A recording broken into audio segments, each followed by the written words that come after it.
Hola, buenas. ¿Qué tal? ¿Cómo les va? Vamos a iniciar la sexta clase de Charlemos de mitos. Eh, Venimos charlando de cosas agradables realmente y tal cual les dije la clase pasada, mm, hemos venido viendo Hesíodo y voy a continuar viendo Hesíodo. En, en este caso voy a cambiar un poco el texto de Hesíodo. Los otros días, ¿se acuerdan que habíamos estado trabajando en la teogonía, lo que eran los orígenes de la divinidad, hasta la llegada de esta divinidad que existe en la época de Hesíodo y que se llama Zeus? De paso les cuento que su correlato entre los romanos es Júpiter. Nos parece extraño que estas divinidades sean, digamos, la misma en el sentido de el poder que tienen en relación al ser humano. Pero fíjense que los nombres de ambos, por un lado Zeus y por otro lado Júpiter, aunque parezca mentira, provienen los dos del indoeuropeo, del IDE, de esa especie de protolengua de la cual van derivando todas las lenguas indias y europeas, y la palabra Júpiter, que viene de Dios Pitar, tiene que ver con el Zeupitar de los griegos. Entonces, Zeupitar, ese Pitar significa padre. Entonces este Dios Padre, esta divinidad Padre, queda comprimida en el nombre Zeus.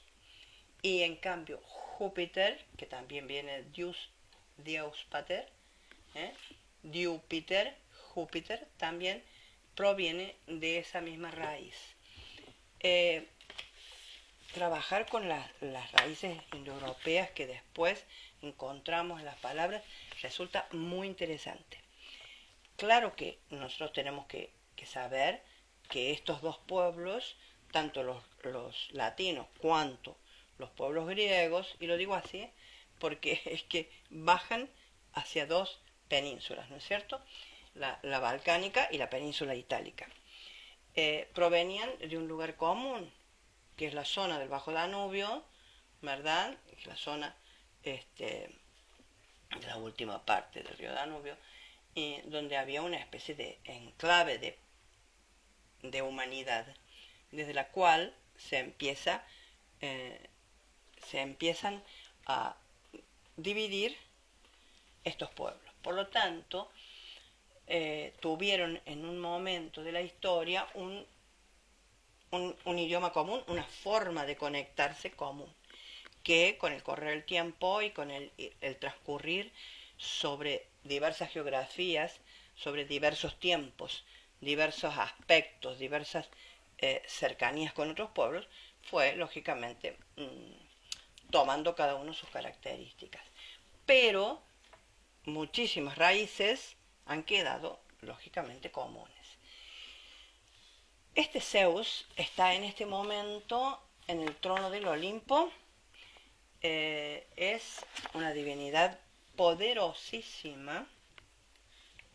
Ha logrado vencer y poner en orden, digamos, la tumultuosidad que se había organizado después de Uranos, Cronos, los titanes, los sin brazos y todas esas fuerzas, ¿verdad?, que luchaban o a favor de Cronos o ayudándolo a él, ¿verdad?, y logran más o menos establecer un poco de orden, y entonces se sienta en el trono del Olimpo después de aceptar esta división que sucede entre los hermanos principales. Poseidón, por un lado, ¿se acuerdan que les decía? La divinidad que maneja las aguas, el elemento fluido. A él, o bajo su égida, están todas las aguas, incluida el océano, que es el agua primordial que rodea la Tierra y que tiene unas 9 circunferencias alrededor de la Tierra, una de las cuales baja en un determinado momento y forma ad ínferos, allá abajo, la laguna Estigia, que es esa laguna del infierno, que va a ser, digamos, la división entre la última parte de la vida y la muerte, porque el hombre que ha desaparecido de la tierra y tiene que llegar al Hades, tiene que trasponer esta laguna. Bueno, esa agua primordial también le pertenece a Poseidón. Cuando nosotros hablamos del Ponto, hablamos de los ríos, hablamos de los océanos, etcétera, todo está bajo el mando de este ser poderosísimo. Por otro lado, lo tenemos a Hades. Hades es la divinidad de todo lo que hay debajo de Gea, hasta el Tártaro, que es el último lugar, es el punto último, y que dista de la Tierra lo mismo que la Tierra dista de Uranus. Es decir, si nosotros hacemos un plano, tenemos hasta ese momento, la idea es que la Tierra es plana, ¿verdad? Y entonces tenemos sobre la Tierra Uranus, en esta formita, cubriéndola permanentemente. Y hacia abajo, con la misma distancia, hacia abajo, hasta el Tártaro, está Hades. ¿Y por qué digo está Hades? No es solamente porque esté él como divinidad, sino porque toda la zona se le da el nombre también de el Hades. ¿Y quién es el señor del Hades? Hades, precisamente Plutón. Solamente que la palabra Plutón es algo así como un epíteto que pasó a ser el nombre de él, porque Plutón es el rico, eso es lo que significa Plutos, el rico. Por lo tanto, este ser, además de poderoso, y además de tenebroso y oscuro por el lugar donde se encuentra, y digamos, por quienes están con él, que son las almas. Digo las almas, y cada vez que lo digo, hago la aclaración. Nosotros utilizamos la palabra alma, que es una palabra que proviene del latín, y que no es una palabra, digamos, de las culturas grecolatinas, porque en realidad es la palabra alma, ¿no es cierto?, ¿qué es lo que nosotros tenemos en el occidente cristiano, ¿verdad?, correspondería a, entre los griegos, a lo que se llama psique. La psique es ese principio vital, es el espíritu que tiene el hombre, es lo que le proporciona la vida, como el animus, el ánima de los latinos, de donde proviene alma. Entonces, uno dice alma, pero en realidad, aunque parezca gracioso, los griegos no tenían alma, porque la palabra alma pertenece a partir de una religión, ¿verdad? Es decir, está pregnada de una religión. Por lo tanto, el griego lo que tenía era psique, que cuando uno habla en plural, digamos, le dice las psijai. De la palabra psique proviene después la palabra psicología. Pero entonces, lo que conforma el principio vital del hombre griego en sus orígenes es la psique. Bien. Dicho esto, lo que tenemos que ver es esta tripartición, del universo, del cosmos, está manejada, a pesar de que cada uno de estas divinidades, Poseidón y Hades por un lado, son muy importantes, de todas maneras, entre los tres, el más importante es Zeus, porque le pertenece todo lo que es, lo que sucede y lo que sucederá a él, desde Gea, la tierra, hacia arriba, todo. Derecha, izquierda, norte, sur, todo le pertenece a él, y es él el que desde el Olimpo va a manejar absolutamente todo.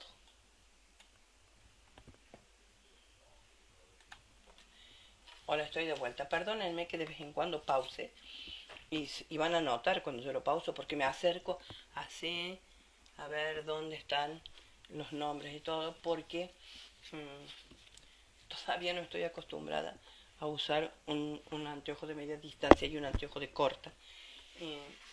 Bueno, entonces hago esto. Y entonces en las pausas tomo un traguito de té o un traguito de café o busco un pañuelo. Bien, puedo pausar de nuevo.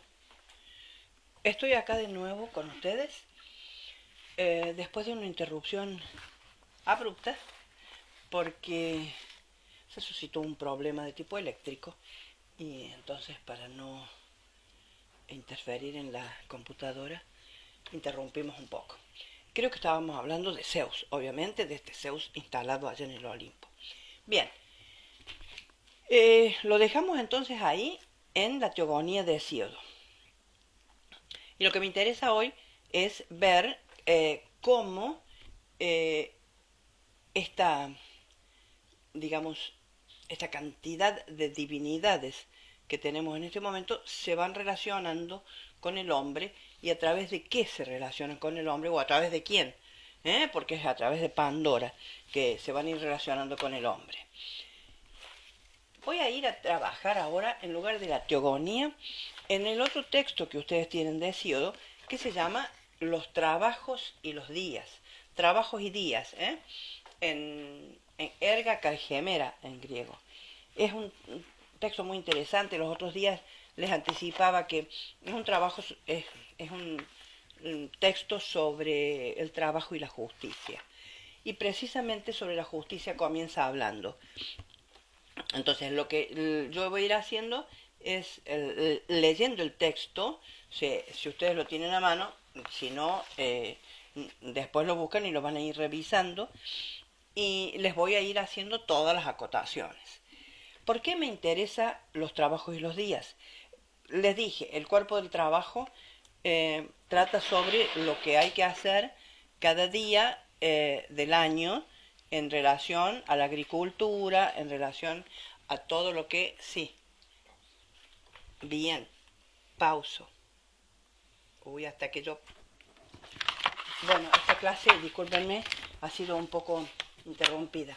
Les decía esto de los trabajos y los días. Voy a empezar directamente porque si no se va alargando mucho.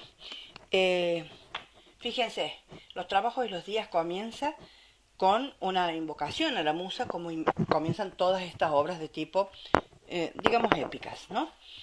Y es interesante la invocación porque lo nombra y lo ubica precisamente a Zeus y nos da idea de quién es esta divinidad.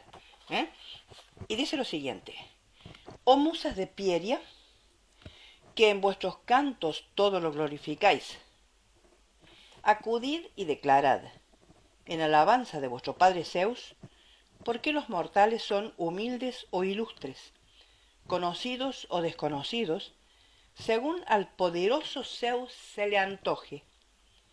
Es él, en verdad, quien fácilmente da la fuerza y abate a los fuertes, quien rebaja a los soberbios y exalta a los modestos, quien endereza los ánimos torcidos y marchita la voluntad de los orgullosos. Zeus que truena sobre vuestras cabezas, sentado en su altísimo trono. Escucha mi voz, mira y pon atención, que la justicia rija tus decisiones, oh próvido Zeus. Yo por mi parte, solo verdades voy a referir a Perses. Aclaro lo de Perses porque su hermano, ustedes al pie de página tienen una aclaracióncita que dice Perses, hermano de nuestro Hesíodo. Para mayor información, ver las noticias que insertamos en otras partes. Pero lo que les quiero decir es lo siguiente. Perses tuvo un conflicto económico-financiero con Hesíodo, quiso quedarse con la mayor parte de la herencia del padre, y entonces entraron en juicio y en litigios, y Perses era una persona que no estaba muy dedicada al trabajo, y todo lo quería un poco así de arriba. Entonces Hesíodo le dedica este libro sobre el trabajo y sobre la justicia. Y entonces acá dice lo siguiente, que la justicia rija tus decisiones. Me interesa la palabra justicia, en griego se dice dike, justicia, pero no es solamente justicia, dike. Fíjense, significa costumbre, uso, manera de ser y obrar, justicia, derecho. Dikaios en griego significa el hombre honrado, ¿eh? El honrado, el que hace lo que corresponde de acuerdo a la justicia. El verbo dikazo significa realmente juzgar, juzgar justamente. Y dikaio significa declarar justo. O sea, la palabra dike gira alrededor de esta idea, pero es importante que también significa costumbre, uso, manera de ser y obrar justamente, ¿verdad? Ahora, cuando nos referimos a la divinidad, ¿verdad? A una divinidad que metaforice la idea de justicia, nos estamos refiriendo a Temis. Temis, que es una divinidad muy primordial, es la ley, las leyes eternas. Es la justicia en cuanto que la ley eterna es la que rige, ¿no es cierto?, los usos, las costumbres, los modos de actuar de todos, de todo el cosmos. Yo les voy a pasar después un cuadrito donde está la familia, digamos, de ellos. Pero Temis es la segunda unión que Zeus realiza entre las divinidades. La primera de sus, voy a decir mujeres, porque no son las esposas. Esposa tenía un rango particular, que va a ser Hera. Pero la primera de las uniones de Zeus con las divinidades es Metis. La segunda es Temis, precisamente. De Zeus y Temis nace una divinidad que se llama Astrea. Astrea, que va a tener como hermanas a las Horas, a las Parcas, al Pudor, y va a permanecer virgen durante toda su existencia, y en un determinado momento se transforma en la constelación Virgo. Dike, como idea de justicia, que también es una divinidad virgen, nace de Cronos y Rea. O sea, todas las ideas, estas son todas como ideas, son todas como abstracciones, digamos, concretadas en ciertas y determinadas entidades. Hasta ahora entonces las que hemos visto son Temis, la principal, y de Temis yo les voy a leer lo que dice el diccionario. Astrea, Dike, ¿verdad? Que son las ideas que giran alrededor de la característica que tiene que tener Zeus. Bien, el diccionario les dice de Temis es lo siguiente. Temis, la diosa de la ley, pertenece a la raza de los titanes. Es hija de Urano y Gea, y hermana de las titánides. Como diosa de las leyes eternas, figura entre las esposas divinas de Zeus, la segunda después de Metis. Con Zeus, Temis engendró las 3 Horas, las 3 Parcas, Cloto, Láquesis y Atropos. La Virgen Astrea, personificación de la justicia. Las ninfas del Erídano, a las que Heracles preguntó el camino del país de las Hespérides. Una tradición representada solo por Esquilo. Esquilo es uno de los tres trágicos del siglo V, hace de Temis la madre de Prometeo. Esto es interesante, lo menciono también porque a continuación vamos a hablar mucho de Prometeo. Y a veces se da el mismo nombre a la ninfa Arcadia, madre de Evandro, llamada más generalmente Carmenta en la tradición romana. Los mitógrafos y los filósofos han imaginado que Temis, como personificación de la justicia y de la ley eterna, era consejera de Zeus. Esas son lo que yo decía, estas relaciones que él mantiene, o que él establece, mejor dicho, con otras entidades divinas, ¿no es cierto?, o primordiales, son las que le dan a él las características que lo conforman como divinidad total. Ella le había ordenado que se vistiese con la piel de la cabra Amaltea. Nuevamente estamos hablando de Amaltea, que ya la vamos a ampliar. La égida, y se sirviese de ella como coraza en la lucha contra los gigantes. A veces se le atribuye también la idea inicial de la guerra de Troya, que habría suscitado para remediar a la excesiva población de la tierra. Entre las divinidades de la primera generación, Temis es una de las pocas que ha sido asociada a los olímpicos y comparte con ellos su vida en el Olimpo. Debía este honor no solo a sus relaciones con Zeus, sino a los servicios que había prestado a los dioses inventando, fíjense, los oráculos, los ritos y las leyes. Temis también enseñó a Apolo los secretos del arte adivinatorio y con anterioridad al dios poseía el santuario pítico en Delfos. O sea, es una divinidad importante y la idea de Temis va a ser una idea que va a planear sobre toda la obra, los trabajos y los días. Bien, a continuación de la invocación a la musa comienza el propio texto. Y el texto habla de dos tipos de luchas que el hombre debe mantener. Una lucha que es digna de alabanza, que es la que lo impulsa al trabajo, la que es la fuerza que lo impulsa a levantarse cada mañana, a emprender con ánimo y con mucha voluntad lo que debe hacer, y otra, en realidad, que es una lucha, digamos así, un poco nefasta, que no es precisamente benéfica para el hombre. De todas maneras, le dice a su hermano, ¿verdad? Guarda para siempre en tu corazón esas verdades, y que la lucha que se deleita en el mal no te desarraigue de tu trabajo para escuchar y atender querellas en el ágora.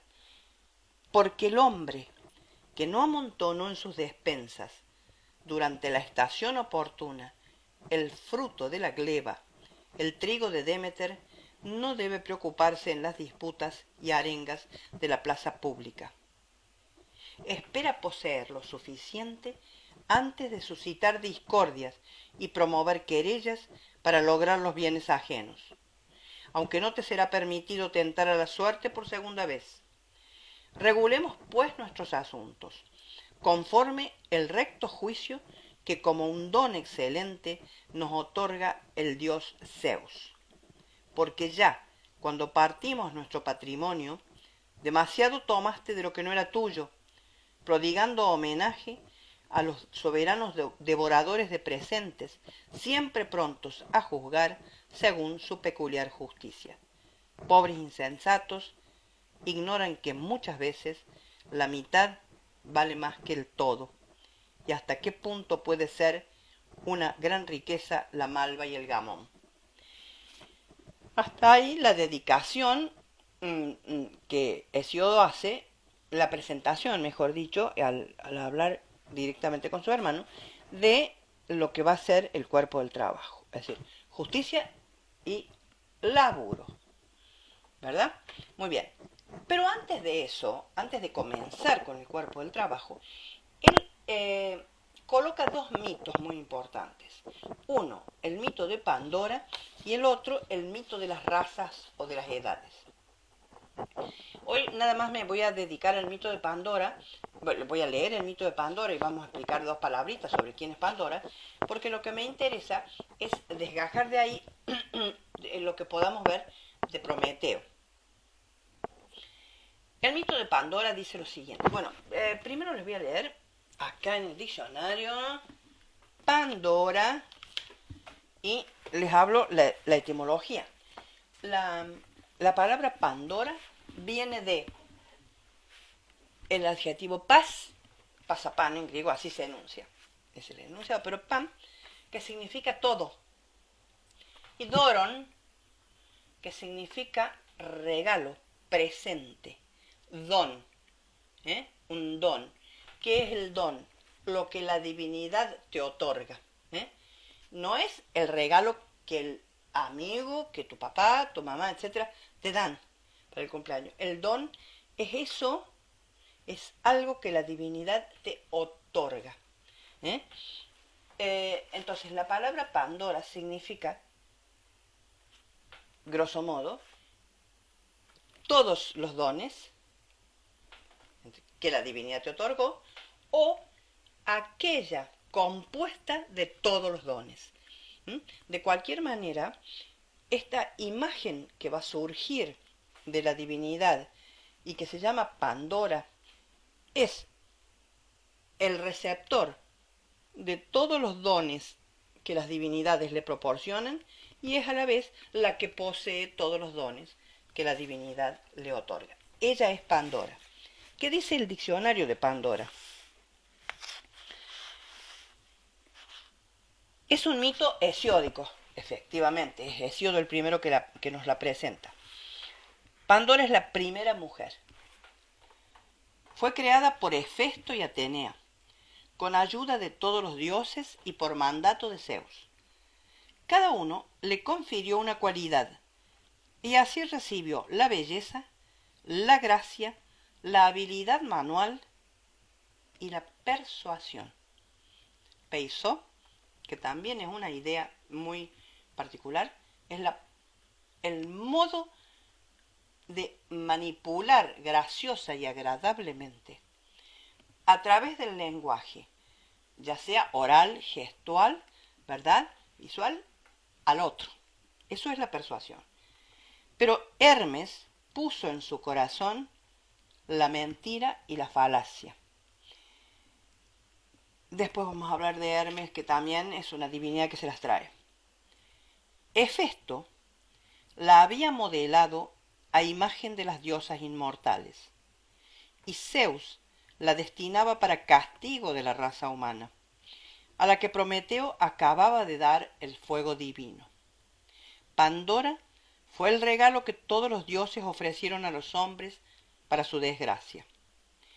En los trabajos y los días, Hesíodo cuenta que Zeus la envió a Epimeteo, el cual, olvidando el consejo de su hermano de no admitir ningún presente de Zeus, se dejó seducir por la belleza y la hizo su esposa. Epimeteo es el hermano de Prometeo, después lo vamos a ver. Es como la contrapartida en la forma de pensar y en la forma de enfrentarse a las cosas. Y entonces Zeus la envía a Pandora a Epimeteo. Ahora bien, existía una jarra. Hesíodo no dice en qué consistía, que contenía todos los males. Uno de los recipientes, como los griegos usaban para guardar cosas con tapa, y eso es lo que ella trae. Estaba cerrada con una tapadera que impedía que su contenido se escapase. No bien hubo llegado a la tierra, Pandora, picada por la curiosidad, abrió la vasija y todos los males se esparcieron por el género humano.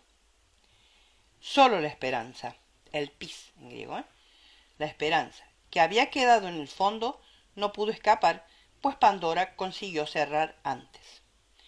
Otras tradiciones pretenden que la jarra contenía no los males, sino los bienes, y que Zeus la dio a Pandora con destino a Epimeteo como regalo de bodas. Esa es una tradición bastante poco usada, digamos así. Al abrirla imprudentemente, Pandora dejó que los bienes se fuesen y se volviesen a la mansión de los dioses, en vez de quedarse entre los humanos. De este modo, los hombres se vieron afligidos por todos los males y les quedó solo el pobre consuelo de la esperanza. Bien, esto de que la esperanza es lo último que se pierde, proviene de esta parte del mito, ¿verdad? De este relato. En verdad, ella trae una ánfora y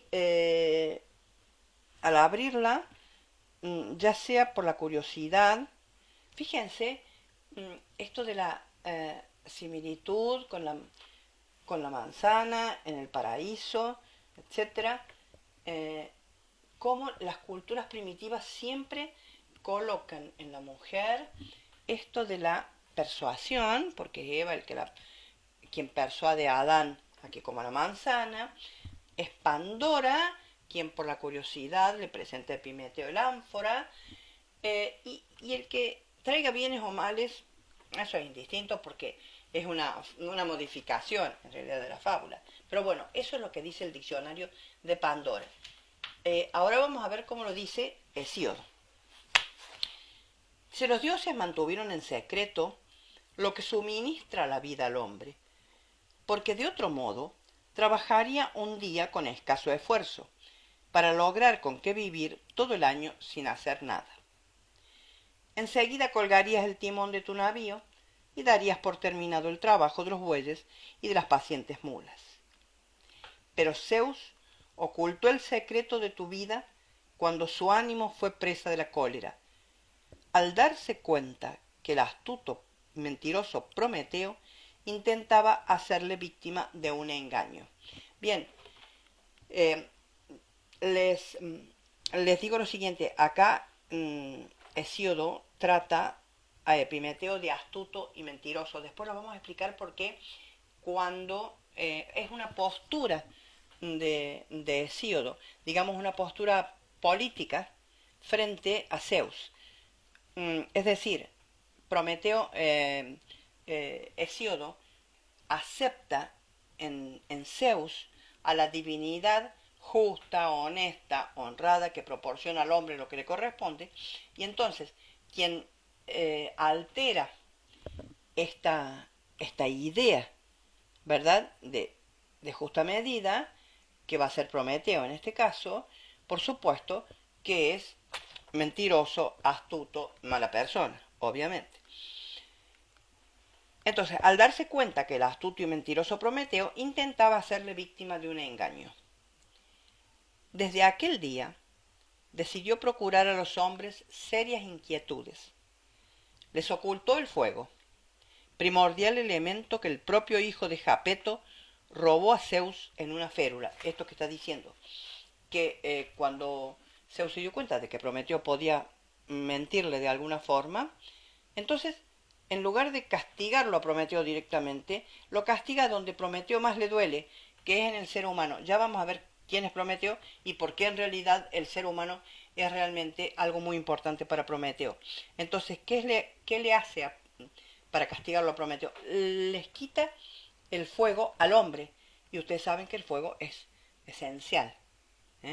La cultura del fuego, o a partir de la cultura del fuego, la humanidad es completamente otra. Desde aquel día entonces decidió Zeus procurar a los hombres serias inquietudes. Les ocultó el fuego, primordial elemento que el propio hijo de Japeto, acuérdense que Japetónida o el hijo de Japeto es Prometeo, había robado a Zeus en una férula. La férula es una caña que tiene varios lugares donde está cerrada. Entonces se pueden introducir cosas y llevarlas, transportarlas de un lado al otro, para dárselo de nuevo a los mortales y traicionando así al dios que lanza el rayo. Enfurecido Zeus, el que congrega las nubes, le dijo: Japetónida, Te crees el más sagaz de todos y te ríes satisfecho por haber robado el fuego y engañado mi ánimo. Pero eso será la mayor de las desgracias para ti y para los hombres. En sustitución del fuego, mandaré a los mortales un mal, al que todos, sin embargo, halagarán amorosamente, como si no se tratara de una desgracia. Bien, así se pronunció el Padre de los dioses y de los hombres, y echóse a reír. Siempre lo vamos a llamar de esa forma, Padre de los dioses y de los hombres. Aquel Zeus Pitar, que yo les decía en un principio que era su nombre, Zeus Padre, es esto. Padre por el poder, no por no por la relación de engendramiento.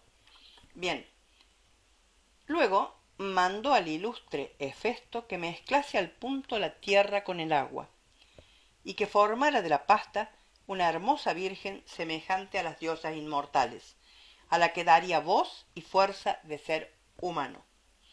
Ordenó también a Atenea que le enseñase las labores de mujer y el tejido del lienzo de 1000 colores. Como ven, digamos, la historia del machismo viene desde antes. Es decir, acá tenemos labores de mujer y las labores de mujer son lavar, planchar, surcir y bordar. Bien. Y a Afrodita de oro que ungiera su frente de la gracia. Claro, le pide a Afrodita que la haga hermosa. Y le comunicara el doloroso deseo, además de la inquietud que destroza los miembros. Asimismo, acuérdense que Afrodita es la diosa de la libido, del deseo, de la pasión. Eso es lo que él está diciendo acá de forma metafórica. Asimismo, mandó a Hermes, el mensajero, es Mercurio entre los romanos Hermes, matador de Argos, que inspirara la impudicia y la falsedad a la bella virgen. Todos obedecieron al soberano Zeus. El ilustre cojo, Hefesto, el ilustre cojo es el hijo, ilustre porque es hijo de Hera, y cojo porque como había nacido, las versiones son dos. Cuando Hefesto va a nacer, como es hijo solamente de Hera, Zeus, como le da rabia este hijo que no es de él, sino de su mujer únicamente, lo arroja del Olimpo y entonces al rodar se quiebra las piernas, queda cojo, etc. Otros dicen que habiendo nacido defectuoso, fue sacado del Olimpo porque en el Olimpo no podía haber sino la perfección misma. Todos obedecieron al soberano Zeus. El ilustre cojo, conforme a lo ordenado, modeló al punto la forma de una casta virgen, y enseguida la adornó y le ciñó su cinto Atenea, la diosa de los ojos claros. Las divinas Gracias y la venerable Pitó colgaron de su cuello collares de oro. Las horas, de hermosos cabellos, dispusieron para la recién creada guirnaldas de flores primaverales. Palas Atenea le puso su vestido y completó sus adornos, y el mensajero, Hermes, colmó su seno de embustes, adulaciones y perfidias. Todo tal como lo había querido el tritonante Zeus. Finalmente, el heraldo de los dioses le otorgó la palabra. El heraldo de los dioses es Hermes, Finalmente el heraldo de los dioses le otorgó la palabra y dio a semejante mujer el nombre de Pandora, porque todos los habitantes del Olimpo habíanle hecho ese don, con objeto de convertirla en la suerte desfavorable y que, como la mayor de las desgracias, fuera el azote de los mortales. ¿Qué tal? Ahora, ustedes imagínensela, era una maravilla, ¿verdad? Terminada esta trampa, sin salvación y malignamente eficaz, el Padre de los Dioses envió a Epimeteo con dicho regalo al ilustre matador de Argos, a Hermes, el veloz mensajero. Epimeteo no puso atención a lo que le dijo Prometeo. No aceptar regalo alguno de Zeus olímpico y devolvérselos todos, si quería evitar una desgracia a los mortales. Así es que aceptó el don que se le ofrecía no comprendiendo su error hasta después de sufrir el daño. La raza humana vivía antes de eso en la tierra, al amparo y abrigo de todos los males, de la dura fatiga y de las dolorosas enfermedades que acarrean la muerte a los hombres. Ustedes imagínense la cuestión del paraíso también, ¿eh? Pero la mujer Pandora, al levantar con sus propias manos la ancha tapa del ánfora que las contenía, derramó y esparció sobre los hombres los más nefastos pesares. Solo Esperanza se quedó en el interior de la jarra, porque Pandora había puesto nuevamente la tapa siguiendo la voluntad de Zeus, el que congrega las nubes y lleva la égida. Ustedes vieron que cada vez que nombran a una divinidad, le van colocando al lado como epítetos ciertas y determinadas explicaciones, adjetivos y agregados. Él es el tonitronante, el que congrega las nubes, el del rayo, ¿verdad? En este caso, el que dice, el que congrega las nubes y lleva la égida. Es él el que lleva esta especie de escudo hecho con la piel de la cabra maltea. Por consiguiente, en desquite, desde aquel día, innúmeras desdichas reinan entre los hombres, y están llenos de males la tierra y el mar. Unas de día, otras de noche, las enfermedades, a su capricho, se dedican a visitar a los mortales, dándoles sufrimiento y dañándoles, y en silencio, porque el sabio Zeus les negó la palabra. Así es como no existe ningún medio para escapar a los designios de Zeus. Prometeo no es muy extenso en lo que dice en el diccionario, quiero decirles. Por lo tanto, siempre leo primero el diccionario para tener, digamos, la parte científica antes. Después les voy a leer una cosa que Bernard dice muy interesante acerca de él. Y por último, vamos a ver el Prometeo encadenado de Esquilo. Me interesa esto porque Prometeo siempre va a estar como metido en la cuestión del hombre. ¿Qué dice el diccionario acerca de Prometeo? Antes que nada, les quiero decir la etimología. Prometeo y Epimeteo. La palabra la disociamos en pro más meteus, que vendría de mes. Sería una raíz indoeuropea que significa algo así como pensar, ¿verdad? Algo así como algo relacionado con la mente y con el pensamiento. Y pro, que es antes, con anterioridad. Entonces, el nombre de Prometeo significa el que medita, el que piensa antes. Mientras que Epimeteus, con este mismo mes, con esta misma raíz met del pensamiento, sin embargo, tiene un prefijo epi, que es una preposición, que significa después de, por sobre. Entonces es el que en realidad no medita mucho, no piensa mucho, sino que hace las cosas y después, bueno, piensa o se da cuenta de que las hizo bien o mal. Prometeo es un primo de Zeus.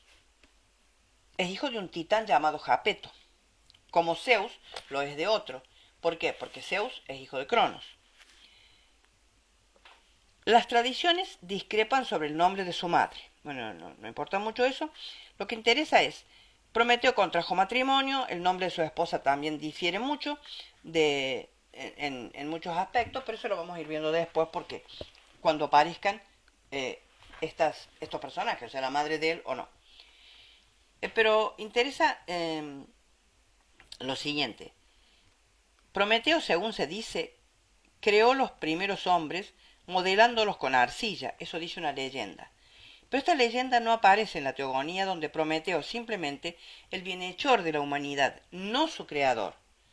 Si engañó a Zeus fue por amor a los hombres. Una primera vez, en Mecona, es una ciudad que existió y existe, durante un sacrificio solemne, había hecho 2 partes de un buey. Fíjense, de un lado puso las carnes y las entrañas, recubriéndolas con el vientre del animal. En otro puso los huesos amontonados cubriéndolos con toda la grasa blanca.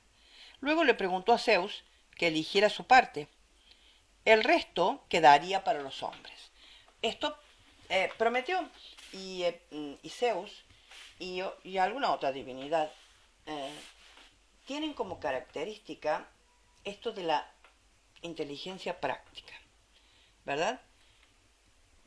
Fíjense que la inteligencia práctica es Metis, que es la primera de las relaciones que tiene Zeus. Por lo tanto, él es el rey de la inteligencia, ¿verdad? Pero hay otras entidades u otros personajes, como en el caso de Prometeo, que su mismo nombre lo dice, es un tipo inteligente, el tipo que maneja realmente de antemano las consecuencias de su obrar. Por lo tanto, también es juzgado como inteligente, ¿verdad? Y entonces siempre está como en pugna para ver quién es más. Si Zeus, ¿quién puede más? Están siempre en esa, no como enemigos, sino como eh, amigables competidores. Y entonces lo que hace Prometeo es para ver si realmente el padre de los dioses y de los hombres es lo que dice, ¿eh?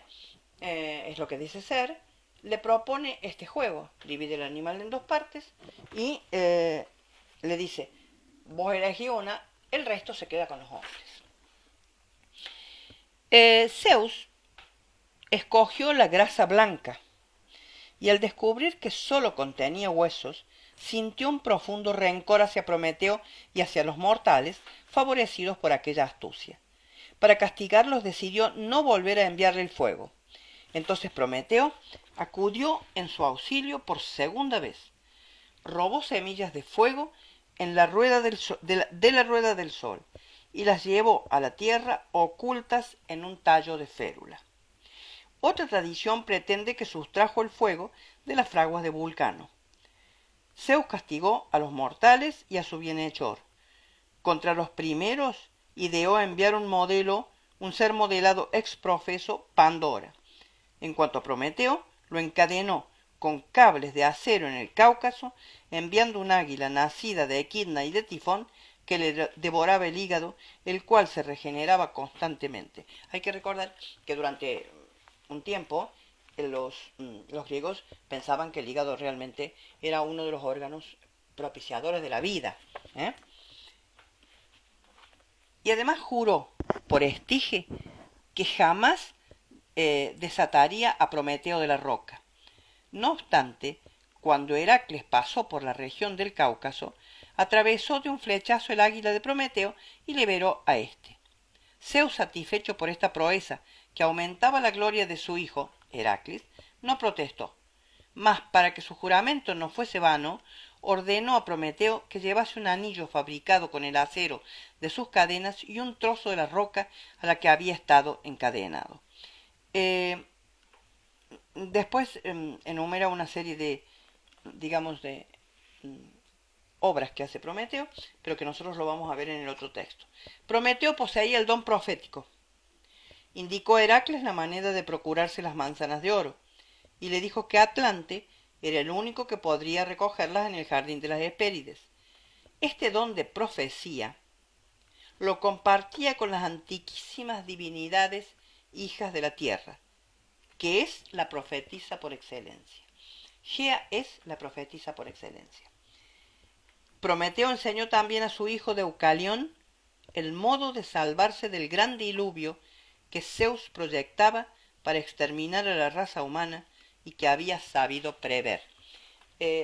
Prometeo tiene este hijo que se llama Deucalión, Epimeteo va a tener una hija que se llama Pirra, y Deucalión y Pirra van a ser los dos primeros seres humanos que comienzan una nueva raza a partir del diluvio.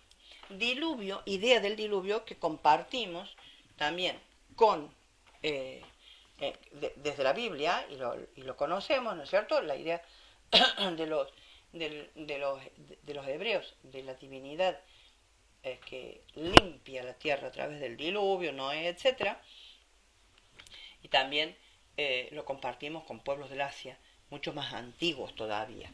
Por lo tanto, esta idea del diluvio, del agua purificadora, es una idea que tienen casi todas las culturas. Bien, este es Prometeo, este ser, este titán tan particular, ¿verdad? Que va a amar siempre al hombre. Les quiero leer por eso, para que vean qué bien que lo dice Bernan. Vuelvo a repetirles, érase una vez, el universo, los dioses y los hombres. Jean-Pierre Bernan dice así cuando habla de este ser. Habla de él como Prometeo el astuto. Y dice, ¿cómo distribuir los lugares entre los dioses y los hombres? Claro, porque nosotros tenemos la idea de qué es lo que pasaba entre los dioses y los hombres. ¿Dónde estaban los dioses? ¿Dónde estaban los hombres? ¿Cuál es su relación espacial? Después, cuando leamos también en los trabajos y los días, a continuación del mito de Pandora, eso que yo les mencioné, el mito de las razas,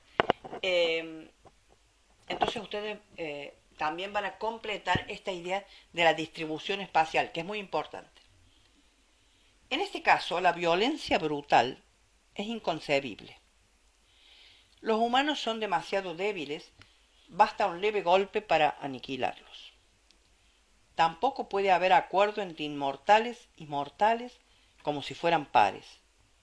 Por consiguiente, se impone una solución que no sea producto de un exceso de fuerza ni de un acuerdo entre iguales. Perdón.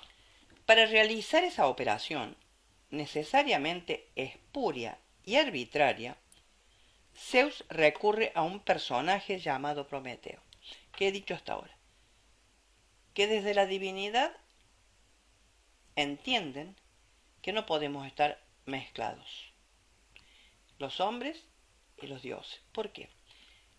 Porque somos estamentos diferentes. Y si bien en un principio, ante la ignorancia de no saber todavía quién es quién, el hombre compartía con la divinidad muchas cosas, llega un momento en que Zeus dice, no, esto no es así. Si a Poseidón le toca una cosa, a Hades la otra, a mí el resto, el hombre viene a hacer algo un poco como desconocido, y entonces hay que empezar a ver cómo se lo maneja. Y entonces necesita, obviamente, alguien que les sirva de nexo para ver cómo hacer la separación. La separación de dioses y hombres, la solución de la competencia entre ellos, se realizará de manera por demás extravagante y Prometeo es el personaje más adecuado para llevarla a cabo. ¿Por qué? En el mundo de los dioses, él ocupa un lugar ambiguo, indefinido, paradójico. Se dice que es un titán. En realidad es hijo de Japeto, hermano de Cronos, 2 titanes. En realidad, pero por consiguiente, su padre es un titán. Prometeo no lo es. Pero tampoco es un olímpico. Es decir, tampoco es como Zeus, el rey del Olimpo, ni está entre las divinidades que viven con Zeus en el Olimpo y que después vamos a ver quiénes son y cómo están distribuidos y compuestos. Por cuanto no pertenece a la estirpe de Zeus. Su naturaleza es titánica, como la de su hermano Atlas, que también será castigado por Zeus. Prometeo es un espíritu rebelde, astuto e indisciplinado, siempre dispuesto a criticar. ¿Por qué Zeus recurre a él para resolver este asunto? Porque este titán, que no lo es del todo, no combatió con los titanes contra Zeus. Adoptó una postura neutral, no participó del combate. Algunas leyendas dicen que Prometeo ayudó a Zeus, quien sin los consejos de este bribón astuto jamás hubiera triunfado. En este sentido es un aliado de Zeus. Aliado pero no partidario. No pertenece al bando de Zeus, sino que actúa de manera autónoma y por su cuenta. Zeus y Prometeo comparten muchos rasgos en el plano de la inteligencia y el espíritu, que es lo que yo les decía. Ambos se caracterizan por un espíritu sutil y perverso, por esa cualidad que Atenea encarnará entre los dioses y Ulises entre los hombres, la astucia. El astuto sale adelante en situaciones que parecen completamente desesperadas. Encuentra una salida donde todo está cerrado y para lograr sus objetivos no vacila en mentir, tender trampas al adversario, recurrir a todas las artimañas imaginables. Imagínenselo a Ulises y el caballo de Troya, ¿eh? Así son Zeus y Prometeo. Poseen esa cualidad en común. Sin embargo, la distancia entre ellos es infinita. Zeus es un rey, un soberano que concentra todo el poder en sus manos. En este plano, Prometeo no es su rival. Los titanes eran rivales de los olímpicos. Cronos era el rival de Zeus. Quería ser el soberano cuando éste consideraba que debía reemplazarlo. Prometeo jamás piensa en ser rey. En ningún momento compite con Zeus en este terreno. Pertenece al mundo creado por éste, distribuido, jerarquizado, ordenado, de acuerdo con estados, diferencias de grado y honor, pero ocupa un lugar difícil de definir. Aún más complejo por cuanto Zeus lo condenará, lo hará encadenar antes de liberarlo y reconciliarse con él, lo cual señala en su destino personal una oscilación, una ida y vuelta entre la hostilidad y la concordia. En pocas palabras, se podría decir que Prometeo expresa la disidencia en el seno de un universo ordenado. No quiere ocupar el lugar de Zeus, pero en el orden instituido por éste es la voz de la disidencia. Una suerte de Mayo francés de 1968 en el Olimpo dentro del mundo divino. Prometeo mantiene una relación de complicidad y con naturalidad con los hombres. Su estado es próximo al de los humanos porque éstos también son criaturas ambiguas que poseen un aspecto divino. Al fin y al cabo, al principio convivían con los dioses, y a la vez que un aspecto de animalidad, de bestialidad. En los hombres, como en Prometeo, hay aspectos contradictorios. Es interesante esto que él dice, y lo que me interesaba completar era lo siguiente. Ustedes se acuerdan que cuando hablaba de caos y después de cosmos, les decía que en un principio caos significa ese espacio en el cual va a estar cosmos, o sea, va a estar el universo ordenado. Este universo es como, digamos, una trama en la cual cada cosa tiene su espacio y cada espacio está hecho para una cosa y cada cosa tiene su tiempo y cada tiempo, ¿verdad?, fluye para una cosa. Por lo tanto, esto tiene que ser todo muy sincronizado. Si algo o alguien mueve una de las piezas, desbarata el cosmos. Y entonces entramos de nuevo como a la idea de caos. Y acá es donde comienza, como les decía, la idea de caos como desorden. ¿Me explico? Bien, muchas cosas y muchos seres en el transcurso del mito griego van a desordenar de alguna forma, el cosmos y van a ser castigados por Zeus. Bien, Prometeo es el primero que en realidad mueve las piezas y desordena el cosmos al darle al hombre la posibilidad de ser, ¿verdad? ¿Y cuándo se lo da? Cuando le entrega el fuego. Prometeo, al entregarle el fuego al hombre, le permite, fíjense, es importantísima la entrega del fuego. ¿Por qué? El hombre vivía como los animales, en las cavernas, en las cuevas, etc. Y obraba como los animales, efectivamente. a partir de la entrega del fuego, que es, por un lado, una entrega real, fuego, pero a la vez es la metáfora de lo que el fuego significa, que es el principio del conocimiento, el principio de la luz, ¿verdad? Entonces, ¿qué es lo que le está entregando?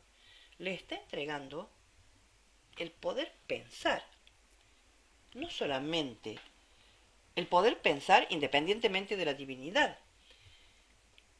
Y desde el punto de vista real, lo que le está entregando es la posibilidad de pasar lo que los antropólogos llaman de lo crudo a lo cocido. ¿Esto qué significa? Que el hombre, a partir de la posesión del fuego, puede cocinar sus alimentos, lo cual le amplía enormemente su relación con la naturaleza, ¿verdad? Y se puede refugiar en un lugar cálido y no morir en la intemperie del invierno. Esto hace que el hombre se coloque en un espacio diferente del animal, que va a seguir comiéndolo crudo, viviendo a la intemperie del invierno, ¿verdad? O al calor, etcétera. Bueno, a la intemperie, digamos así, que no tiene esa posibilidad. Entonces, lo que hace Prometeo con la entrega del fuego es espacializar el cosmos, espacializar los tres estadios, ¿verdad?, de entidades que se relacionan.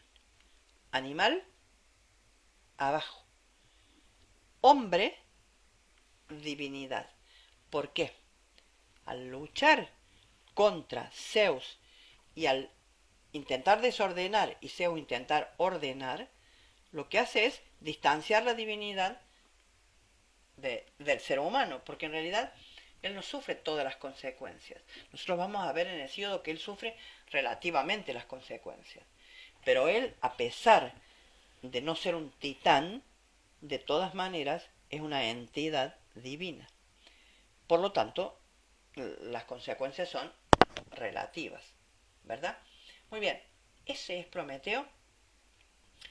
Esa es la relación que entonces tenemos a partir de que Prometeo entrega el fuego. Esta espacialización del cosmos, en donde nosotros estamos ubicados, entre la creación, lo digo entre paréntesis, a la creación, vamos, al orden del cosmos y, y a la divinidad. Bien, una última pausita y vemos lo de Esquilo. A ver, ¿dónde podría yo encontrar? Es todo un temita. Ya vuelvo, chicas.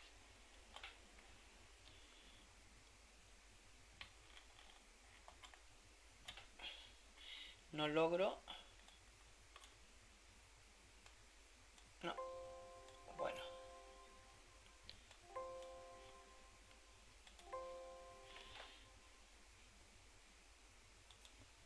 A ver. Como verán, hice un poco de lío, de caos en la parte tecnológica. Pero bueno, de todas maneras ustedes sabrán perdonar esto y sigo ahora con Prometeo. Lo voy a hacer un poco resumido y después en la próxima clase me voy a extender más porque realmente lo que Esquilo dice es muy interesante. Esquilo no, es uno de los autores, ahí ustedes lo tienen en esa lista de historia de la literatura, ¿no?, de orden de los poetas en el siglo V, es uno de los tres dramaturgos importantísimos que tuvo el siglo V. ¿Se acuerdan? Esquilo, Sófocles y Eurípides. Esquilo escribe una obra que se llama Prometeo encadenado, que probablemente haya estado integrando lo que se llamaba una trilogía. Presentaban en las fiestas dionisíacas, de eso también un día les voy a decir, porque cuando ingresemos en Dionisos es importante ver los resultados de esta divinidad. Y en las fiestas dionisíacas se presentaban obras dramáticas, obras trágicas, tragedias. digo no obras dramáticas, sino tragedias, porque en realidad para los griegos la palabra drama significa obra teatral en general. Es decir, tragedia y comedia son dramas, así como el drama satírico. Por lo tanto, lo que se presentaban en las grandes donicicas eran tragedias. Y una de estas tragedias es el Prometeo, que pertenece a una trilogía. La trilogía estaría compuesta por Prometeo encadenado, Prometeo liberado y Prometeo portador del fuego. Dos de las obras no quedan, queda únicamente el Prometeo encadenado, que tiene algunos bachecitos por ahí, pero lo interesante de esta obra es que al principio Prometeo, que está encadenado al Cáucaso, eh, va hablando con distintos personajes que pasan delante de él a preguntarle por qué la situación de él, una divinidad tan grande y tan importante, está encadenada, y entonces él le va contando que Zeus lo ha castigado y por qué lo ha castigado. Pero lo que me interesa ahora, como para cerrar esta pequeña charla acerca de Prometeo, es que, qué es lo que él le proporcionó al hombre, ¿verdad? Tenemos que también ver que han pasado 2 o 3 siglos desde la obra Los trabajos y los días de Hesíodo, ¿verdad? Que fue octavo séptimo, y estamos en el siglo V ya. O sea, 2 largos siglos han pasado, y entonces todo lo que es la idea política ha variado mucho, ha ido realmente avanzando. En la época de Hesíodo, aquella divinidad máxima que era Zeus, que tenía todo el poder, ¿verdad? Como un gran señor emperador de todo, ¿verdad? Y que tenía la verdad y la justicia en su mano y que la esgrimía a piacere, ¿verdad? Ha pasado a ser, en la época de Esquilo, eh, un tirano bastante importante. Y, y entonces Esquilo se posiciona del lado de Prometeo y no del lado de Zeus, como estaba Esquilo, como estaba Hesíodo, perdón. Ustedes se acuerdan que Hesíodo hablaba muy bien de Zeus y lo tildaba de astuto, bribón, sinvergüenza, etcétera, Prometeo. Mientras que Esquilo, al colocarse al lado de Prometeo, ¿verdad? Lo va a criticar muchísimo a Zeus en esto de apropiarse del poder tiránicamente. Un día voy a aclarar también lo de tirano, porque en realidad la palabra tirano en griego no es la perversidad, digamos así, que significa ahora. Pero me interesa nada más que al principio es una tragedia, una obra de teatro, por lo tanto hay personajes y hay coro. Y entonces, dialogando entre Prometeo y algunos personajes, Prometeo dice lo siguiente: cuando, cuando le preguntan por qué está ahí, y él les dice, él hace una alabanza a sus, digamos, congéneres, y dice: oh divino éter, viento de rápidas alas, fuente de los ríos, sonrisa incontable de las olas marinas, tierra, madre de todos los seres, y tú, curso del sol que todo lo ve. Yo os invoco. Mirad cómo yo, un dios, sufro a mano de los dioses. Observad cómo, atormentado por terribles sufrimientos, padeceré durante un tiempo infinito. El nuevo jefe de los bienaventurados ha preparado para mí tan ignominiosa atadura. Me lamento por el dolor presente y por el que ha de venir. ¿Cuándo tendrán fin estos tormentos? Pero ¿qué digo? Yo conozco de antemano, en sus menores detalles, todo lo que va a suceder, y no me alcanzará ninguna desgracia imprevista. Es preciso que soporte lo más pacientemente posible la suerte asignada por el destino, pues bien sé que es un poder invencible. Por haber proporcionado un regalo a los mortales, oh desgraciado de mí, estoy encadenado a este suplicio. Yo conseguí la fuente del fuego, robándola encerrada en el hueco de una caña. El fuego se ha convertido para los hombres en el maestro de todas las artes y el gran recurso. Ahora pago el castigo de estas faltas encadenado aquí a la intemperie. Y un poco más adelante, él va él va a decir lo siguiente, porque le dicen que cuente todo, en realidad Océano, que se le presenta, le dice que cuente todo. Prometeo dice, sé que Zeus es duro y que tiene la ley a su servicio, pero no obstante yo sé que se ablandará cuando se vea herido por esa conspiración. Entonces, calmando su cólera, con impaciencia, deseará recuperar mi amistad y mi cariño. Y comienza él a hablar eh, acerca de todo lo que él le proporcionó a los hombres. Y en una parte, muy interesante, dice lo siguiente. No creáis que yo estoy en silencio por debilidad ni por arrogancia. Tengo el corazón despedazado de pena viéndome tal ultrajado. Pues ¿qué otro, sino yo, preparó el botín para estos dioses nuevos? Pero callaré esto, pues vosotras ya lo sabéis. En cambio, escuchad las miserias de los mortales. Como yo a estos, que antes eran como niños, los hice inteligentes y poseedores de sabiduría. Y lo diré no por hacerles ningún reproche, sino para mostraros los beneficios que obtuvieron con sus dones, con mis dones.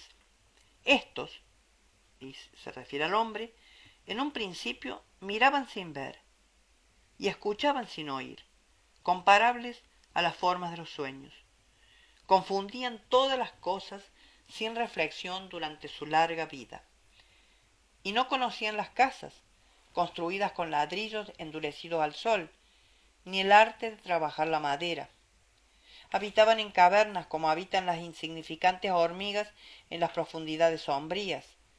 No tenían ninguna señal segura del invierno ni de la florida primavera, ni del productivo verano, sino que todo lo hacían sin reflexión hasta que les mostré el lugar tan difícil de determinar por dónde salen y se ponen los astros.